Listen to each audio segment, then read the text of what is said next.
La guerra más larga que un hombre peleará nunca no ocurre afuera. Ocurre aquí, en el espacio entre los oídos. En el territorio que ningún ejército puede invadir, que ningún mercado puede colapsar, que ninguna traición puede arrasar, a menos que tú mismo abras las puertas. Marco Aurelio peleó esa guerra todos los días durante 19 años. No en los campos del Danubio. No en los pasillos del Senado. Ahí peleó las guerras externas, las que tenían nombre y fecha y consecuencias medibles. La guerra interna no tenía ceasefire. No tenía diplomacia. No tenía tregua estacional. Era constante. Y la peleaba cada mañana, antes de que comenzara todo lo demás, con la única arma que los estoicos consideraban verdaderamente efectiva, la mentalidad correctamente construida. No la mentalidad positiva. No la mentalidad de la abundancia.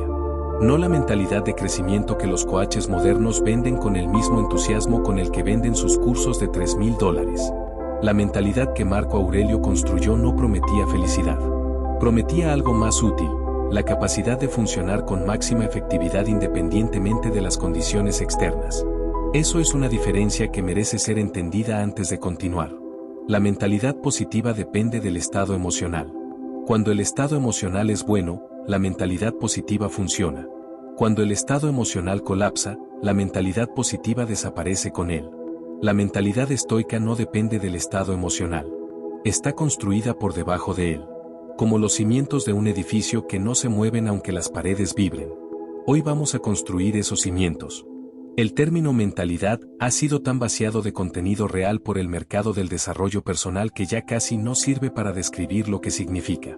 En el uso popular, mentalidad se ha convertido en sinónimo de actitud, de positividad, de creer en uno mismo con suficiente intensidad para que el universo responda en consecuencia, de repetir afirmaciones frente al espejo con la convicción de que el cerebro no puede distinguir entre realidad y repetición verbal sostenida. Eso no es mentalidad. Es autosugestión con branding moderno. La mentalidad, en el sentido en que Marco Aurelio la entendía y la practicaba, es algo radicalmente diferente. Es la estructura de suposiciones, juicios y principios desde la que un hombre procesa la realidad y toma decisiones. No cómo se siente sobre la realidad, cómo la procesa y qué hace con ella.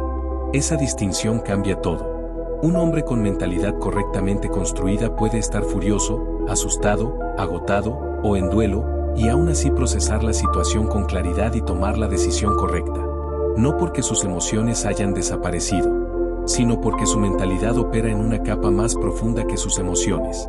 Un hombre cuya mentalidad depende de su estado emocional funciona bien cuando se siente bien, y colapsa exactamente cuando más necesita no colapsar.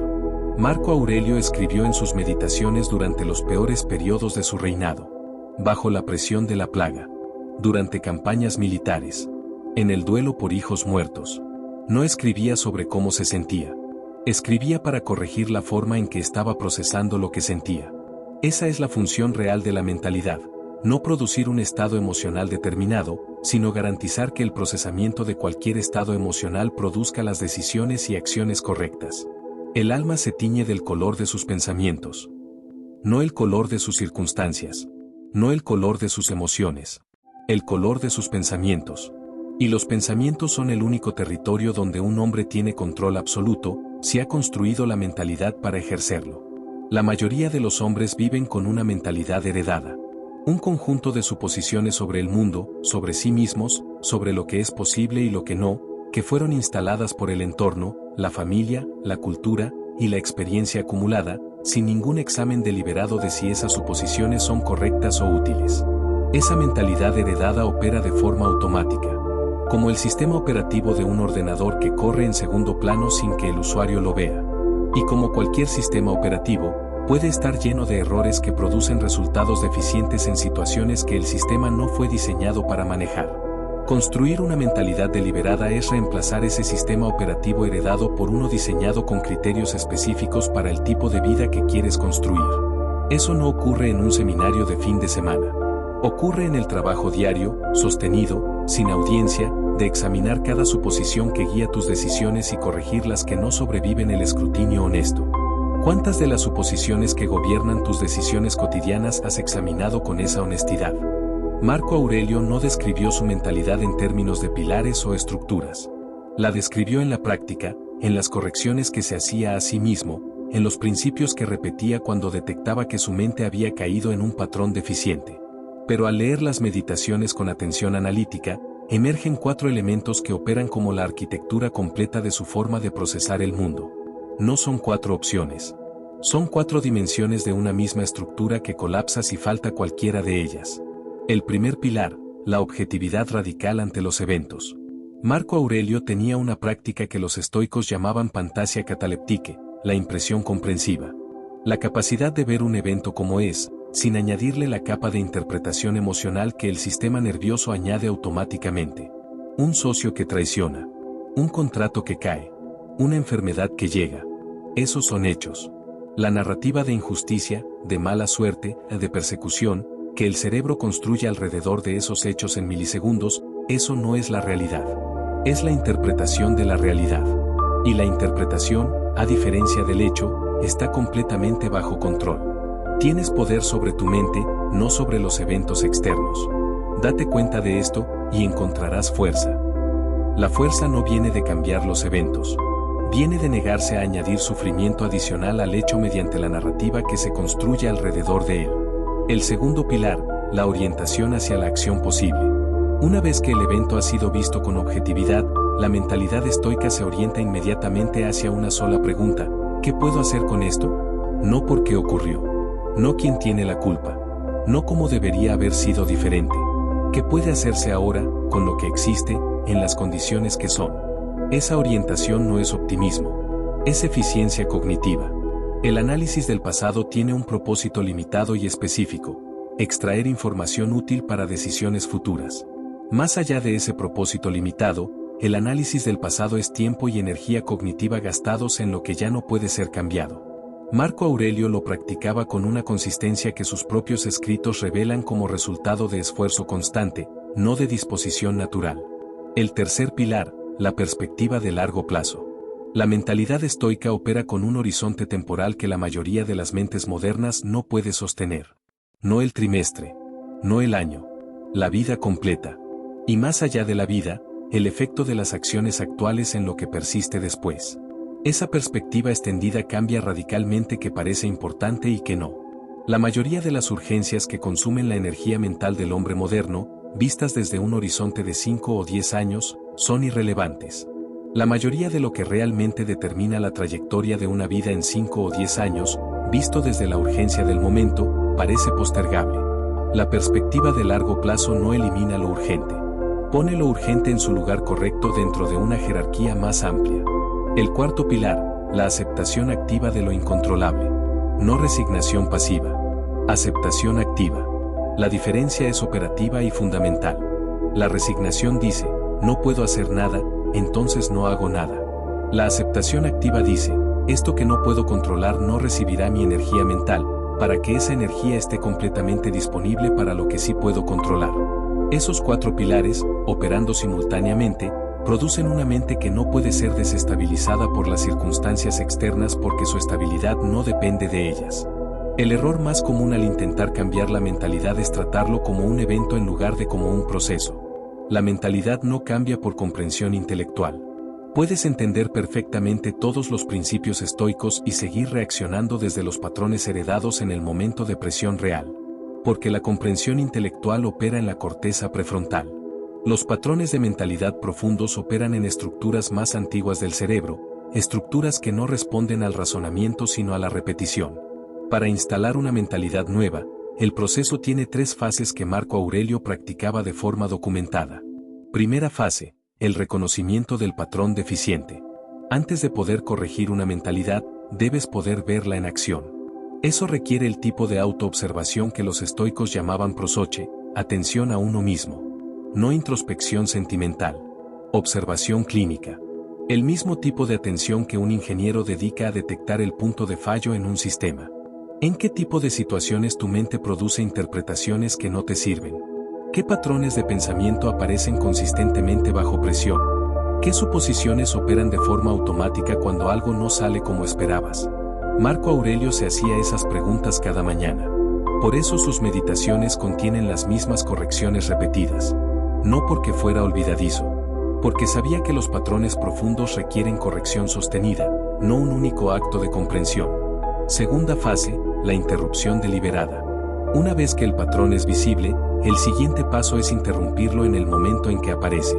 Ese momento, el instante entre el estímulo y la respuesta automática, es el único punto donde la intervención es posible. Epicteto lo llamó el espacio de la libertad humana.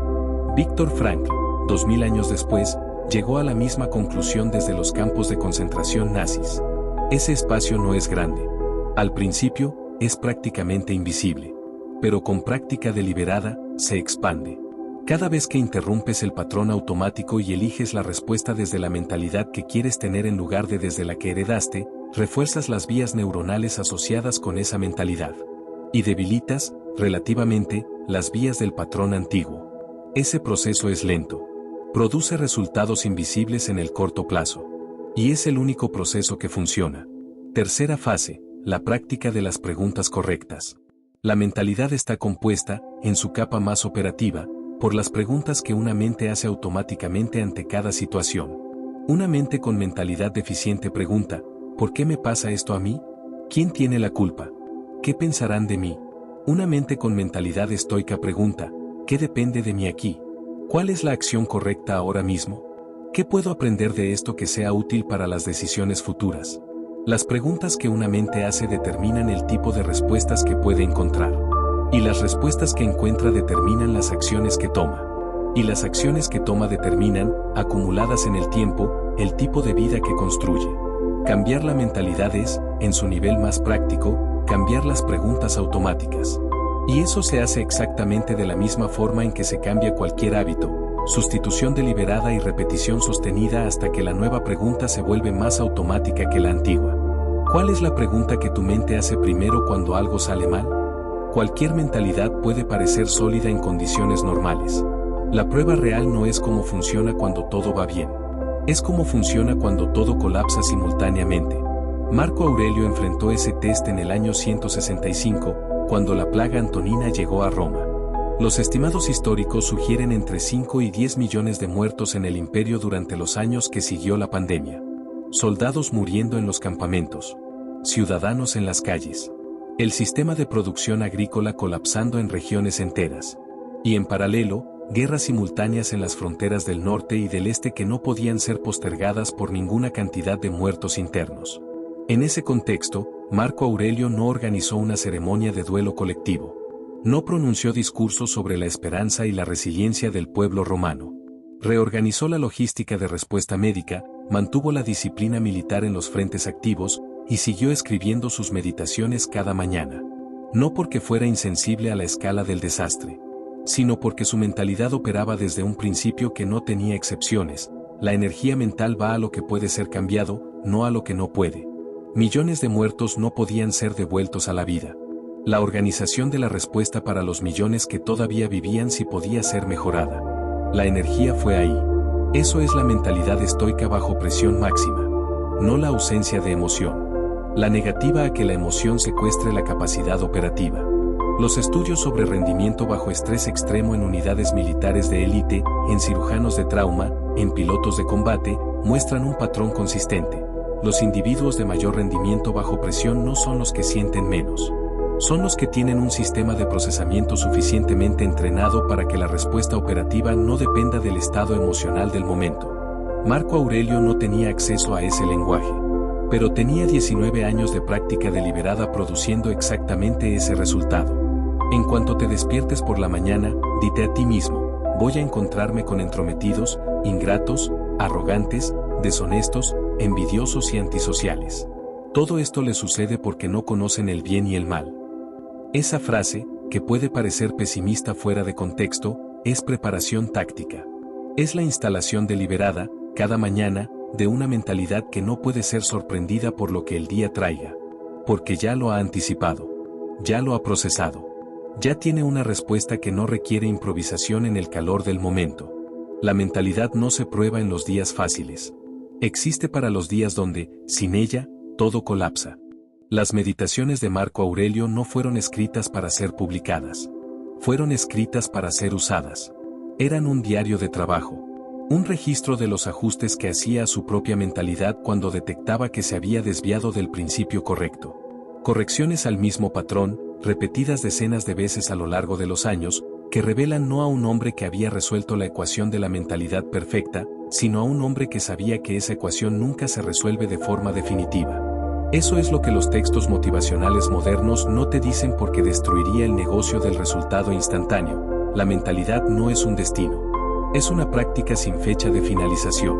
No hay un punto en el que hayas terminado de construirla. No hay un nivel de dominio desde el que ya no sea necesario el trabajo diario de mantenimiento. Marco Aurelio, después de décadas de práctica, seguía corrigiéndose a sí mismo con los mismos principios básicos. No porque hubiera fallado. Porque entendía que la mentalidad es una estructura viva que requiere mantenimiento constante para no degradarse. La degradación es el estado natural. El trabajo deliberado es lo que produce la excepción. Cada día sin ese trabajo es un día en que los patrones heredados, más antiguos y más arraigados neurológicamente, recuperan terreno.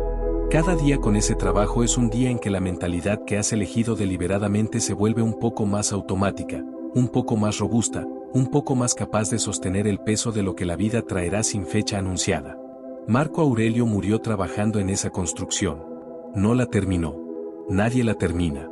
Ese no es el punto. El punto es no dejar de trabajar en ella. Ese trabajo no tiene horario fijo ni método único. Pero tiene una condición sin la cual no ocurre: la decisión, renovada cada día, de que la calidad de tu mente importa más que la comodidad de no examinarla. Esa decisión es la primera piedra. Todo lo demás se construye sobre ella. ¿La estás tomando?